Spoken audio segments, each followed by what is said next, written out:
The Navy blamed a German U-boat. For a century, that's what we all believed. Then the wreck told a different story.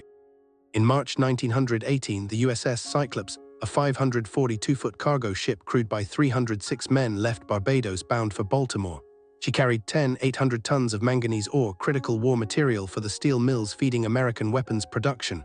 The ship never arrived, no distress signal, no wreckage, no bodies. The ocean simply swallowed her whole. For over a century, official inquiry and popular theory pointed to the same culprit: German submarines prowling the Atlantic.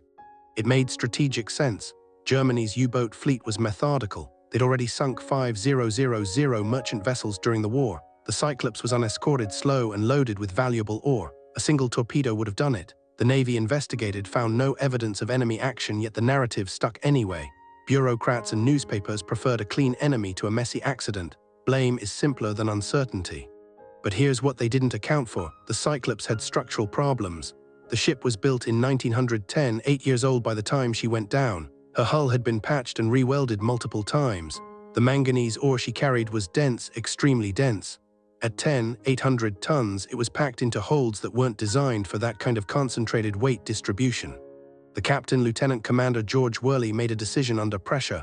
He knew the ship was listing slightly, tilting to one side. The cargo had shifted during the voyage. Most captains would have diverted to port, redistributed the load, inspected for damage. Worley didn't. He pushed forward. Fast delivery meant promotion. It meant reputation. It meant profit for the shipping company. The cost of delay seemed smaller than the cost of being late. The weather deteriorated. Not catastrophic, just heavy swells and wind, common for March in the Atlantic. But a ship under stress doesn't need a hurricane. It needs one more pound of pressure at the wrong moment. The hull, already weakened by years of patching, began to fail, not suddenly. Gradually, a seam gave way, water rushed in. By the time the crew realized what was happening, the Cyclops was already lost. The ship sank in minutes. No time for a radio call, no time to launch lifeboats. All 306 men went down with her. The ocean swallowed them so completely that the Navy couldn't find a single piece of evidence. No hull fragments, no oil slick, nothing. Here's where the real story begins.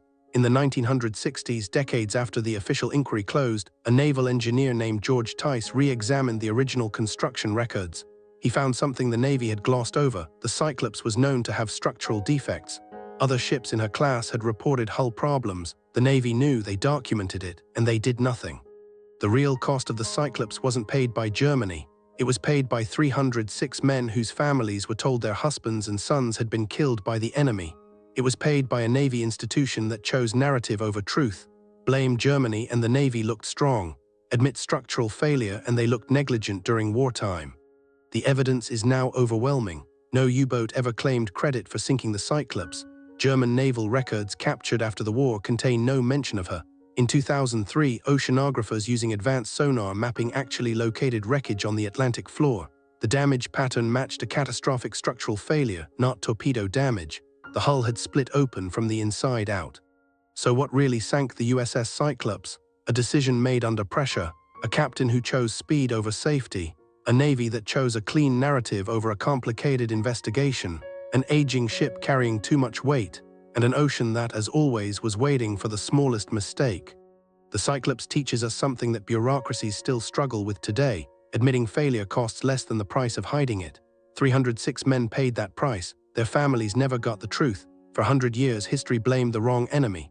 And the real culprit, human choice, institutional pressure, and structural negligence, sailed on, unexamined, until the evidence literally rose from the ocean floor to contradict the official story. Subscribe every week. We pull another maritime ghost from the deep and examine what actually happened when the official story doesn't match the wreckage. Subscribe every week. We pull another maritime ghost from the deep and examine what actually happened when the official story doesn't match the wreckage.